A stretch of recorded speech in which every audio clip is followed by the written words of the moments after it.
I'm going to be talking about Karl Popper and the Austrian School of Economics.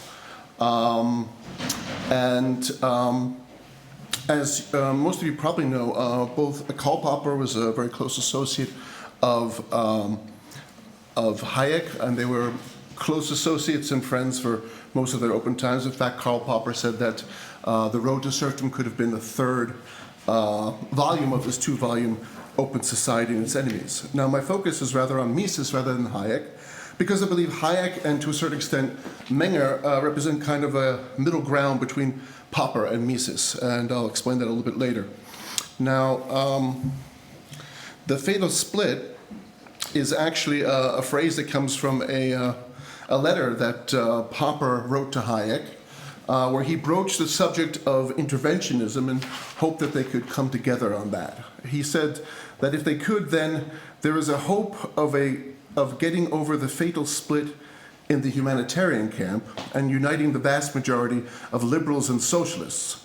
To work for this union is today the main task of us all, without exaggeration. Now, the split basically became a split more or less with the establishment of Hayek's Montpellier Society in 1947. Popper, for reasons already suggested, wanted to include or suggested including some anti-totalitarian socialists like, for example, among others, George Orwell and Bertrand Russell. Now, there were members of the Chicago School there as well, and Mises famously ran out of a discussion amongst them saying that you're all a bunch of socialists. So you could say, in essence, that these two lions of liberty had different attitudes about how to preserve that liberty. As Cohen wrote in his famous 2000, written in 2000, his study of Popper, he said that Mises and Hayek's libertarianism was unprecedented. They did not continue a liberal anti-socialist tradition, they created it. So since that time, it's been more or less institutionalized. Now, two key points I want to make is one is scientific, that is to say, it has to do with the methodology of the social sciences. And the second is programmatic, and it has to do with the problem situation that liberal democracy finds itself in. And my basic thesis is that the polarization that we're now witnessing has its roots in there, and much of the discussion is about interventionism and the role of the state in society. Now, first is science. Francisco de Arroyo has written on Mises and Popper, and there are many areas where both ideologically and methodologically they are similar. But there are three specific areas he pointed out where they differ. The first is the relationship between the theory and experience. The next one is the nature of the rationality principle, and also the foundations of methodological individualism. So I'll go over all these as quick as I can. I want to leave as much time as possible for Q&A. So theory and experience is basically about the theory and their relationship to the real world. Ever since Hume, there's been the issue of what Popper called the two fundamental problems of the theory of knowledge, namely the twin problems of induction and demarcation. And Popper and Mises came to very different solutions to this problem. Mises' solution was praxeology and a priorism, and for Popper it was critical rationalism and fallibilism. Now, there's a book coming out from Mark Letourneau where he compares Popper to Frege, who's the father of modern logic, and he talks about and essentially a paradigm shift in the 20th century between an EP1 and an EP2 kind of epistemology. You could look at EP1 as sort of the quest for certainty, and EP2 as the fallibilism, or basically the recognition that even our best theories are only provisionally true. EP1 is sort of based on logic, or kind of a Platonic or Aristotelian essentialism, and it's the search for an apodictic certainty or proven true knowledge. Mises' a priorism is, in a sense, a kind of an attempt at that apodictic certainty through rational inference, starting from the foundational self-evident axiom man acts, and then working from there. Now, Popper and Einstein embraced the EP2 paradigm. Einstein famously drew a kind of a parallel here, or a contrast between mathematics and the real world. This is related in a sense to the analytic-synthetic dichotomy, analytic being things that are true by definition, and those that are true because of observation. So it's kind of a way of trying to get over the split between rationalism and empiricism. So basically, Mises follows on the top fork, and Popper does as well, but only in the form of his formation of theories. But the theories that are formed by that way, it's a way of getting around induction, have to then be tested afterwards in order to be either falsified or verified, or corroborated, it's better to say. So how is it, and this is the main question, how can the social sciences, including economics, be made more objective and more scientific? Popper's approach is to try to see a commonality between the natural sciences and the social sciences. Mises, on the other hand, rejected this entirely. He said that the unified science is a chimera, or an illusion. But Popper's point is that those who see it this way, this strict distinction between the two, do so because they misunderstand the nature of the natural sciences. Popper insists that natural sciences are not inductive, as Mises thought, and the natural world is not characterized by radical determinism. And so therefore the social world is also in the same way. And models can be used in both of them.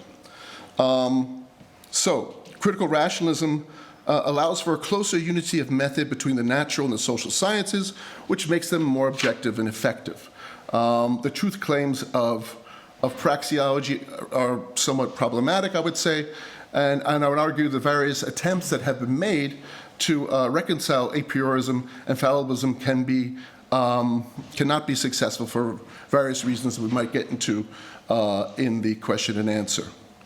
Now, for further clarification, there's a well-known debate that took place between David Friedman and Bob Murray, who's a kind of a very Misesian member of the Austrian School of Economics.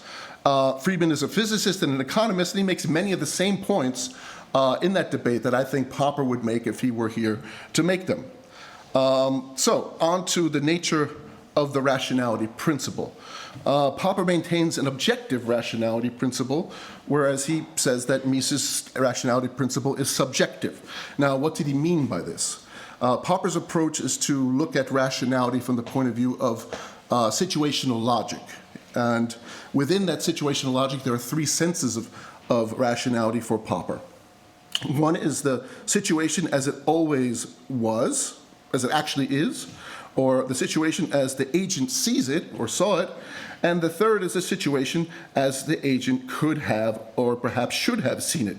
Mises' notion is the identity of action and rationality, which is basically only focusing on number two. His point is that rationality is only about how the agent actually saw it. Critical rationalism, therefore, provides a better basis for methodological individualism.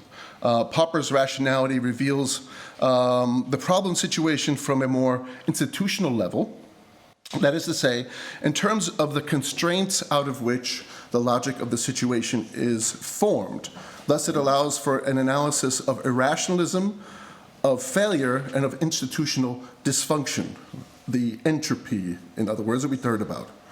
D'Arroyo points out that it allows us to distinguish between science and ideology in history. Thus, it is more appropriate for the social sciences, including economics, and for what Menger called the real purpose of the social sciences, that is to investigate the unintended consequences of intended action. And these consequences, of course, also emerge from the aggregate interactions of individuals under institutional constraints. So, conclusion. I'd like to turn to the programmatic aspects, and I'm focused here primarily but not exclusively on the United States. First, because it is the world's leading democracy, both economically and strategically. Second, because it is the country from which many trends, both positive and negative, arise. And third, because it is the country where the Misesian or libertarian approach is strongest, at least ideologically and within the population. So, Now, the truth or falsity of theories is important because economic policy affects the lives of millions of people. And if our theories are merely immunized rational constructs, they won't be successful.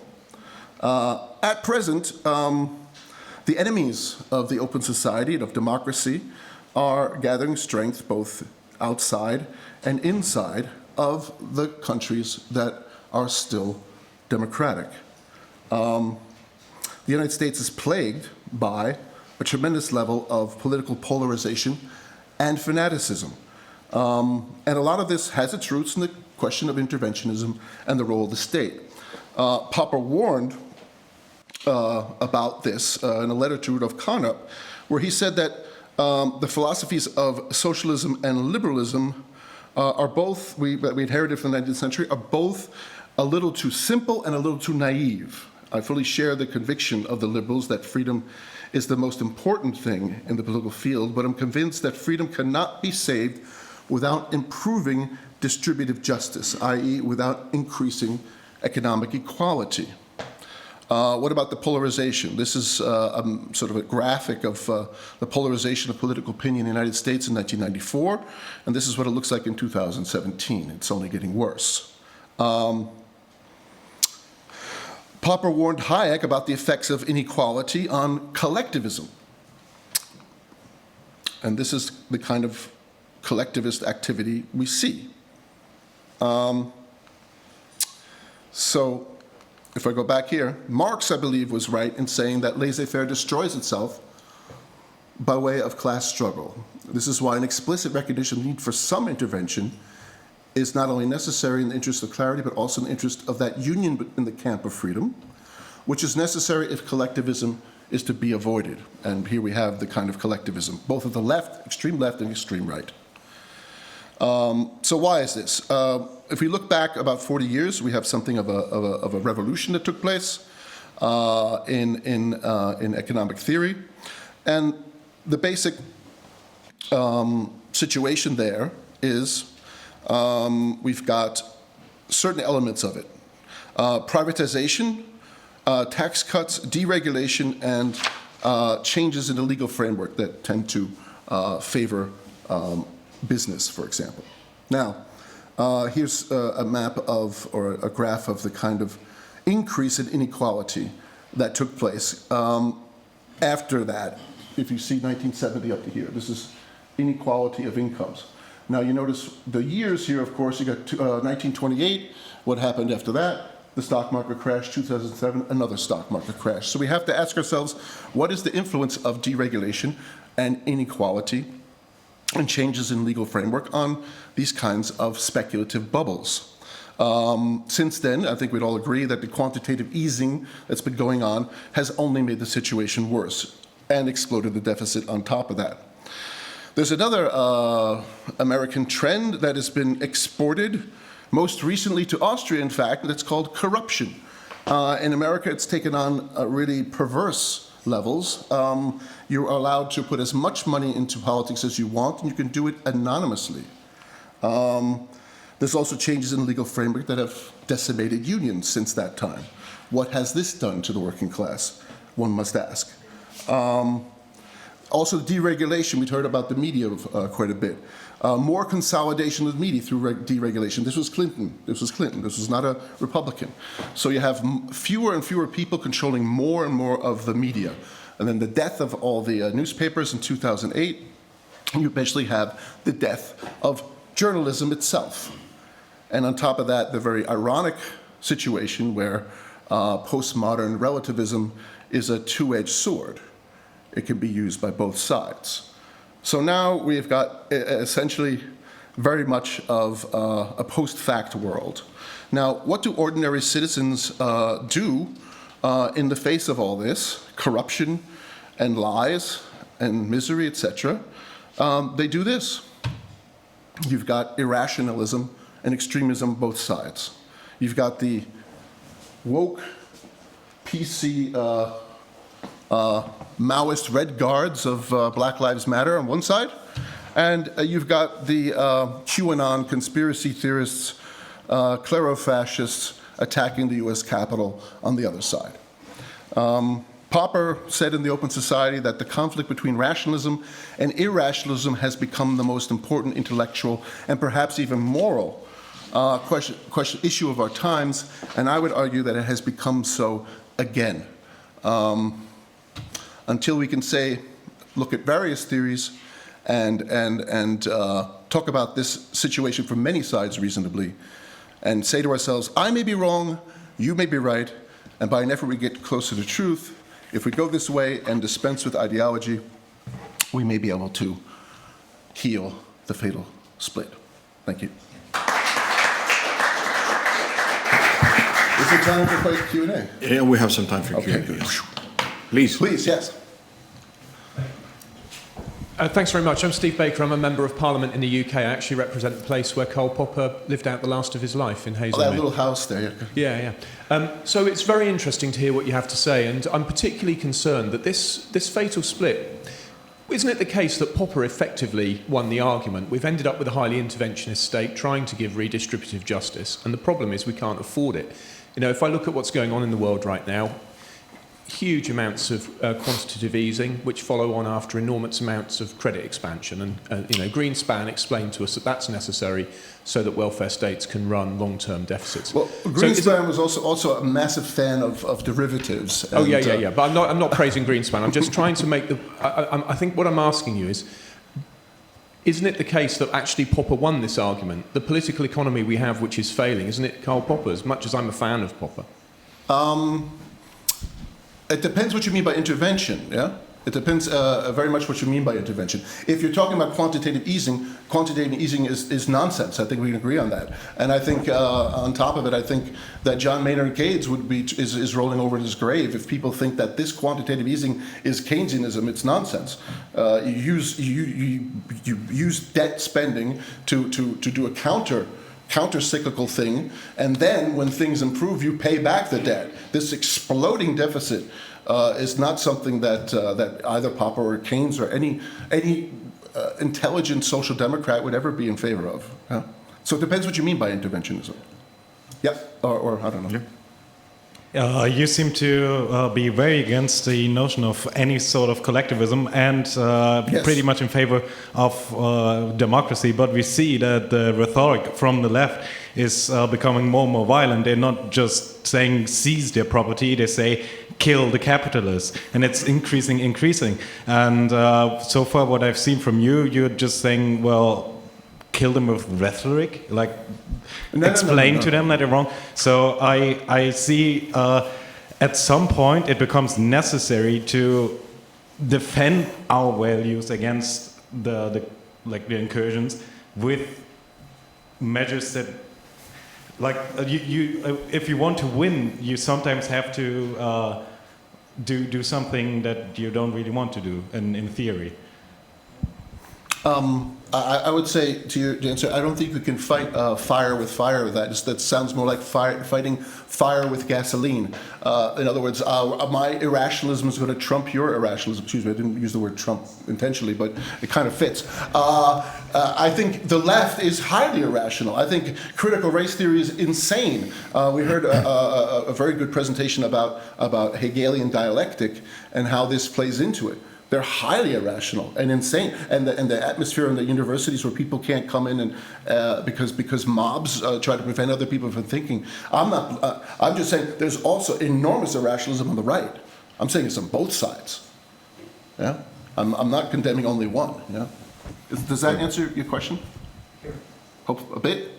I think more rationalism, more discussion amongst rational people like Popperians and Misesians. That's where we should look for the solutions to these things. Yeah. I think I want to defend the Misesian view a little bit and see if you can come back at me. I think what Karl Popper seems to miss is what Mises pointed out, which is how capitalism has an equalizing effect by serving the consumer. You may say in a dollar value amount, we live in a more unequal society, but I've got a supercomputer in my pocket. The richest feudal lord couldn't enjoy a refrigerator or a vacuum cleaner, or so in material, I can't get, a rich person can't get a much comfier bed than me. So I think if we'd had less public spending and that money had stayed in the pockets of private individuals to spend in the marketplace, there would have been much more investment in capital and research and things like that. We'd have a much greater standard of living now than we do have, because of the Popperian idea of, no, the market isn't going to lift the poor out of poverty, we need the government to do it. Yeah, tell me if I'm wrong. That's definitely not Popper at all. And Popper was definitely not against capitalism, neither am I. Whenever I have a student say that they want to stop capitalism, and say, okay, well, I guess you want to become a peasant again. I mean, capitalism has given us everything we have, yeah? So it's not about capitalism or no capitalism. It's about what should be the legal framework and what should be the rules. For example, look at this city. This wonderful place here. It's got one of the highest qualities of life in the world, according to Forbes magazine, and has so had it for the past 9 years. It's been run by socialists for 80 years. So where is the slippery slope to Stalinism that's supposed to be happening here? I'm talking about a mixed economy, not an anti-capitalist economy.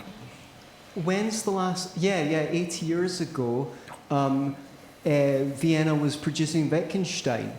50 years before that, it was producing all the great Romantic composers. So we have seen the decline. I mean, what I don't see decline here. Do you live in Vienna? Compared to what? That is the economist's question. Well, Forbes magazine says it has one of the highest qualities of life in the world. And about Mises, it's sort of, I'm basically saying that you can use data. I mean, sort of Mises tries to separate economic theory completely from data. And I think through prediction and retrodiction, as I said, I mentioned David Friedman has the same point. Look at here, this is what we call the golden age of capitalism, right? There's a lot of data to test our theories here. We should test our theories and compare them to other theories in order to find solutions, not say, this is our ideology, it must be this way. Okay, maybe it is that way. Let's talk about it. Let's see if it's backed up by experience. Experience is a standard by which theories can be shown to be wrong. And according to Popper, you should try to falsify your theories, not confirm them. Because then they become ideologies. You see what I mean? I hear what you're saying, yes. It's not about ending capitalism. Anybody wants to end capitalism and have the government own everything needs a doctor. Yeah, they need to be taken off in a white suit. That's not about what I'm talking about. It's about a mixed economy. Okay, thank you very much. You. Thank you very much. You deserve an applause, and all the people posing a question.